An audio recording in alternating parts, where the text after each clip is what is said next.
On October 24, everyone will already be watching Venom: The Last Dance in all theaters. And today I'm going to show you some behind the scenes of this franchise. But you are in luck, because besides this new part of the movie that will be in theaters soon, I will show you all the past parts so you know what to expect from this part. Enjoy it! Venom 2 really has a lot of crazy action and awesome CGI. For example, let's take those tendrils in this scene, and they're practically alive. Carnage's hand grip actually doesn't look as obvious as the tendrils anymore. Instead of using real tendrils, they've resorted to using wires and harnesses. Looking at these shots and imagining it all live, holding onto wires and twisting around isn't that comfortable, but honestly, the end result is worth it. Oh, mother son of a bitch, my bad. I couldn't even remember the very first step. Now I would like to touch on some chickens. Yes, you heard right, chickens that were in the kitchen with Eddie Brock and Venom. Do you think they're all real? Yeah, they're all real, except for the ones that got hurt. But don't worry, no birds were harmed in the making of the movie. Understandably, it's a lot easier to work with CGI birds than real ones, but the team really hit the jackpot by creating amazingly professional chickens. There's a chicken in the background of the shot. Can you see it? It's just here. We had a couple of chickens that worked with us, and they were all very professional. They all turned up on time and, were very, very undemanding and didn't leave a mess anywhere. So they're perfect chickens to work with. But keep an eye out for the chickens in this scene. They're fundamental players. Does everyone remember the living room scene from the first Venom? I think yes, because it stands out as one of the most intense fights. Perhaps this scene has gotten so much attention because of the power imbalance, namely 1 against 3. Not very fair, is it? But because of the fact that he's pretty strong on his own, thanks to Venom's strength, things turned out to be pretty fair. The CGI in this scene really emphasizes the amazing and powerful transformation that Tom Hardy goes through. There was a lot of stage combat and practical effects in this scene that helped show the battle so well. So here as the time of fights in the apartment begins mess. Furniture and things flying in all directions. All this was filmed right on the set. The creative team had to work hard trying to collect all the scattered things. The strings were used to create the effects we see in the movie. Hardy's stunt double, Jacob Tamuri, he was strapped down and actually crashed into furniture. Pretty wild, right? Whilst being physical and quite violent. In addition, the fight included a brutal kettlebell toss. Luckily, the actors were unharmed because there were no real weights on set. As you all have already realized, this is the work of our CGI, because CGI is not only massive explosions and crazy creatures. Of course, sometimes there are occasions when you need to create images for more mundane or practical effects. Lights get thrown out of the window, all of Eddie's possessions, clothes, all manner of things. So these were all on wires, which literally flew out of the window, combined with the visual effects of tendrils then grabbing those things and pulling them through. Tom Hardy really put in the effort, whether the cameras were on, or they were just going through the motions of a scene. When it came time for him to do that big apartment fight as Eddie Brock against Venom, Hardy really let out those injury sounds pretty intensely. It was like he was really getting hit, making sounds that seemed so real, even though he clearly wasn't facing off against Venom in real life. It was like he had just come out of a real brawl. Everyone knows that the voice of Venom has always been in Tom Hardy's head, and it turns out it was in the truest sense of the word. So before filming, the actor single-handedly worked through scenes with Venom, and eventually Hardy recorded every line. He put in headphones and listened to all of Venom's lines as they came in, allowing him to respond right on the spot. Hardy really took the opportunity to improvise, chat with Venom, and add a special touch to the scene. Through this clever technique, he was able to bring both characters to life and make them different from each other. Sometimes the sound guys would record his lines in the morning and then play them back during filming so that he would perform them with them. Andy Serkis has extensive experience with CGI characters, and being an actor himself, he just couldn't help but step in to occasionally direct Tom Hardy in his roles. For Serkis, immersing himself in the character's way of thinking was crucial, especially since Venom's lines are constantly changing. The acting and directing duo had a chance to pitch ideas to each other and come up with some fresh lines together.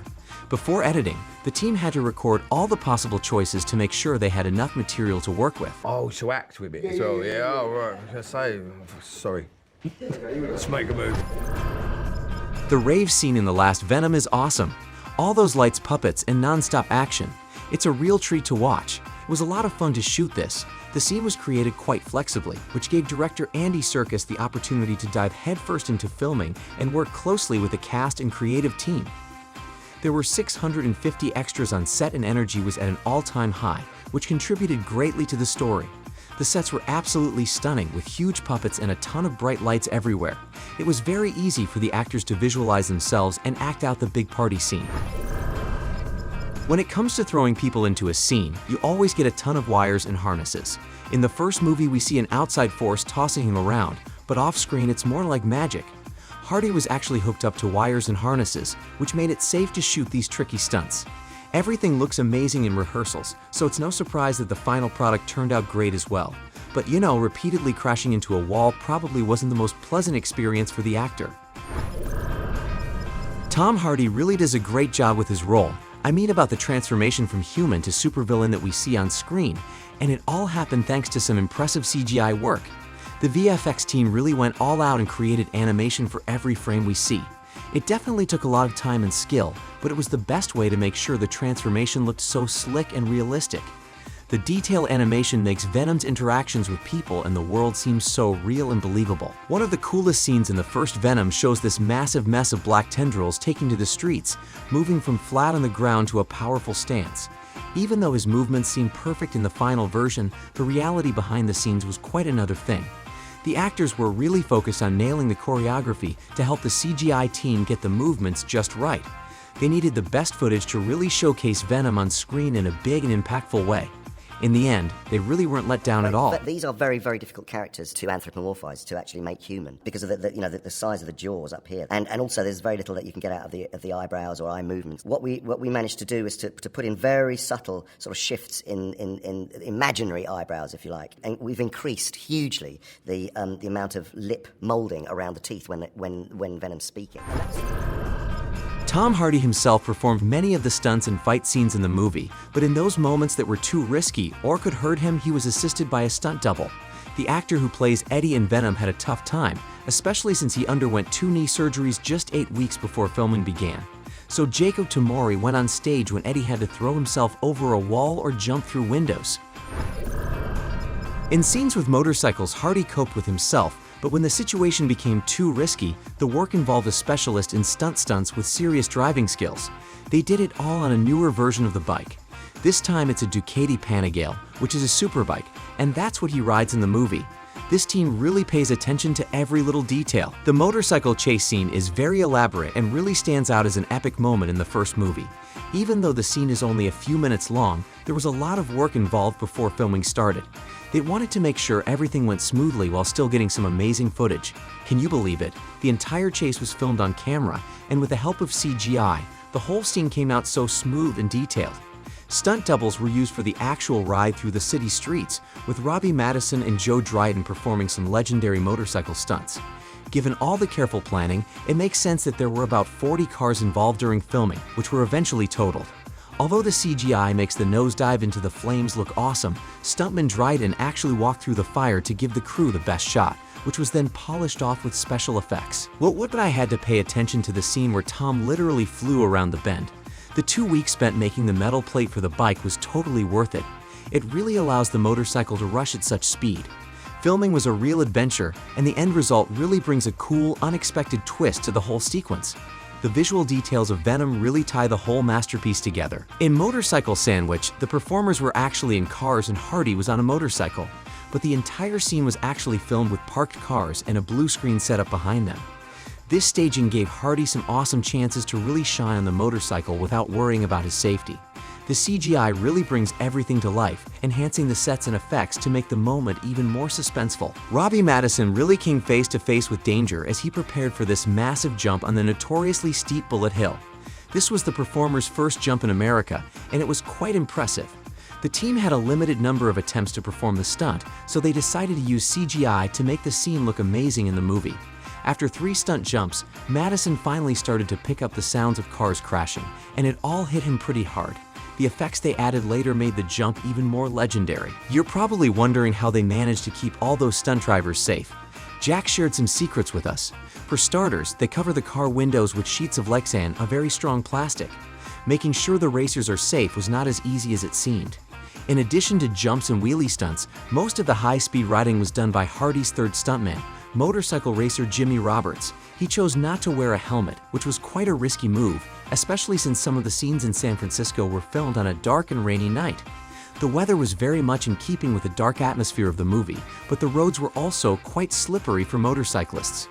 Luckily, Jack's team anticipated this complication and made sure the bikers were prepared by wetting the streets during rehearsal. The team had to think of every little detail to make the CGI of Venom look as realistic as possible when we brought him to life on screen. The colors Tom Hardy was wearing had a lot to do with the lighting. Hardy's burnt orange robe has a rather somber atmosphere, making it the perfect backdrop for Venom's appearance. If we hadn't paid attention to such little things, we wouldn't have ended up with the stunning visuals we see in the final version. How does the symbiote fluid come out of his body? So a lot of work was done on finding ways of making it believable that all this fluid sort of emanates from inside and grows and sort of can shoot out. There's a very cool moment in the second Venom movie where Venom jumps onto the hood of a car, and it looks very smooth thanks to some competent editing and post-production. But if we look behind the scenes, we see that it took a ton of preparation and safety measures to make this superhuman moment happen. It's very impressive to see how intensely the stunt is performed without any CGI. It shows how much acting the performers have to do to make these complex tasks look completely effortless. There were quite a few window jumps in the first Venom movie. Some were simple hallway jumps, breaking glass along the way, while others were epic leaps into the air. In both situations, CGI played a very important role in helping to set the stage and make it seem like the performers were actually flying, especially with all the cool details of Venom. Passion, humor, and special effects made Venom another great anti-hero film. The creative team's innovation in bringing these elements to life is impressive.